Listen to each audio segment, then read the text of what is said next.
Well, this is Michael Duff then, ahead of MK Dons away.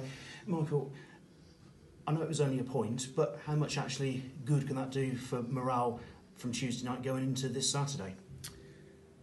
Well, obviously stealing a point when we did, it was a boost because you put 4 minutes up and you're in the fourth minute, you're thinking you're losing the game. But if you take the emotion out of the game and cut it down into chances, I've just been through it all in the stats and everything like that. We did more than enough to win the game.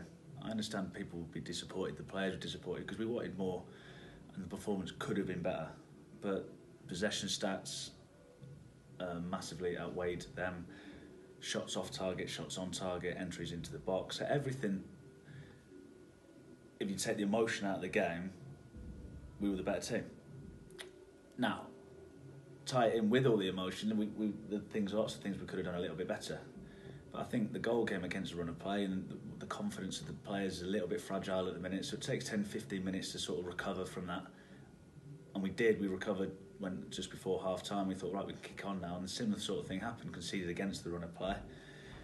And it took 20 minutes to recover again to get us playing and trying to do the things that we want to do. So that's something that we need to hopefully, like I said, the goal in the last minute can hopefully breed a little bit of resilience and a little bit of confidence.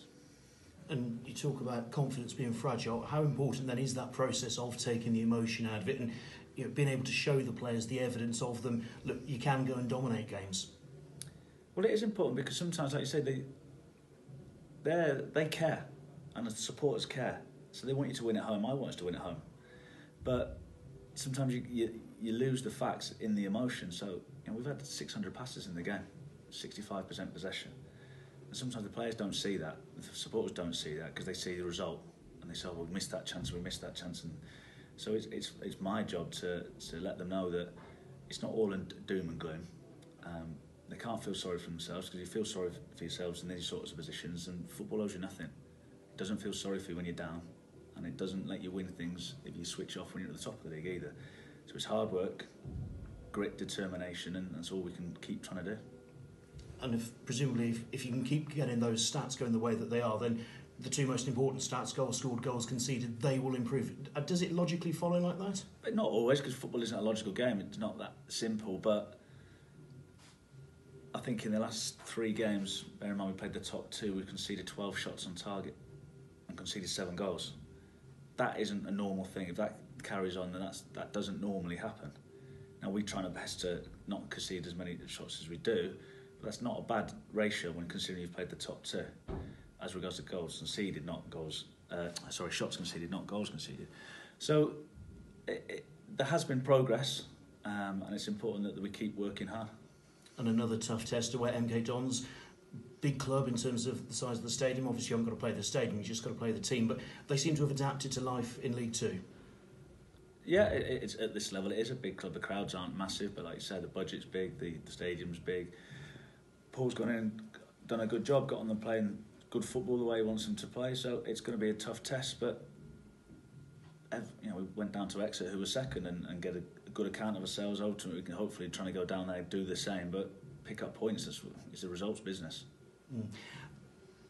The front two on Tuesday night, very experienced. Is it a case of actually the experienced players will more often make the right decisions? Hopefully that's the case. It's not always the case. It's because sometimes they've been in the game so long they don't have the freedom to make a decision, where a young lad just makes it because it's just what he thinks. So sometimes it flips it on its head. But the players are in the team. The players that play are in the team because we as a staff, I as a manager, think they're the best players for that game. Chris Hussey back on the bench on Tuesday night. How close is he in terms of being able to be fit and pushing for a start, maybe?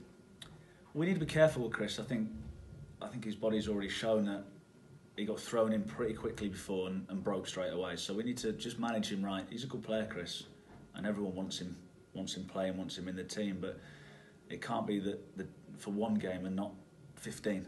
I'd rather take a couple of games and ease him in, and then have him available for the next 15 games. So that's more of a management thing with Chris and his body. And everyone else okay? Who you've had of late? There's a few knocks. Jordan Forster took a knock. Craig Alcock's still struggling a little bit. Ryan Broom wasn't available the other day. So there's we'll pick the bones out of the game. Obviously, we've got to see the medical staff now, and we'll find out who